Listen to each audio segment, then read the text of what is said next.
ಸುಮಾರು ವರ್ಷಗಳಿಂದ ನಾವು ನಮ್ಮ ದೇಶದಲ್ಲಿ ನೋಡ್ತಾ ಇದ್ದೀವಿ. ಅನ್ನದಾತರು, ರೈತರು ಸಾಲದ ಬಾಧೆ ತಾಳಕ್ಕಾಗದೆ ಆತ್ಮಹತ್ಯೆ ಮಾಡ್ಕೊಳ್ಳೋದನ್ನ.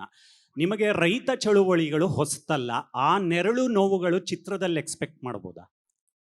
100ಕ್ಕೆ 100 ಭಾಗ ನಾನು ಮೊದಲೇ ಹೇಳಿದೆ. ನನ್ನ ಅನುಭವದ ಆಧಾರದ ಮೇಲೆ ನಾನು ಈ ಈ ಒಂದು ಚಿತ್ರ ಏನು ಕರ್ನಾಟಕ ಬಲಂ ಏನು ನಾವು ಮಾಡ್ತಾ ಇದ್ದೀವಿ, ಅದು ನಿಜವಾಗ್ಲೂ ಆ, ನಾನೇನು ಹೇಳ್ತೀನಿ, ಏನು ನನಗೇನು ಯೋಚನೆ ಅಲ್ಲ. ಉತ್ತರ ಕರ್ನಾಟಕದಲ್ಲಿ ಭಾಳಷ್ಟು ಜನ ಇವತ್ತು ನಮ್ಮ ಉತ್ತರ ಕರ್ನಾಟಕ ನಮ್ಮ ಸ್ನೇಹಿತರು ಬಂದಿದ್ದಾರೆ. ಈಗ ವಾಲಿಯವರು ಅಂತೇಳಿ ಬೀದರಿಂದ ಉತ್ತರ ಕರ್ನಾಟಕ ಜನ ಹಳೆ ಮೈಸೂರು ಕಡೆಗೆ ಗುಳೆ ಬರ್ತಾರೆ.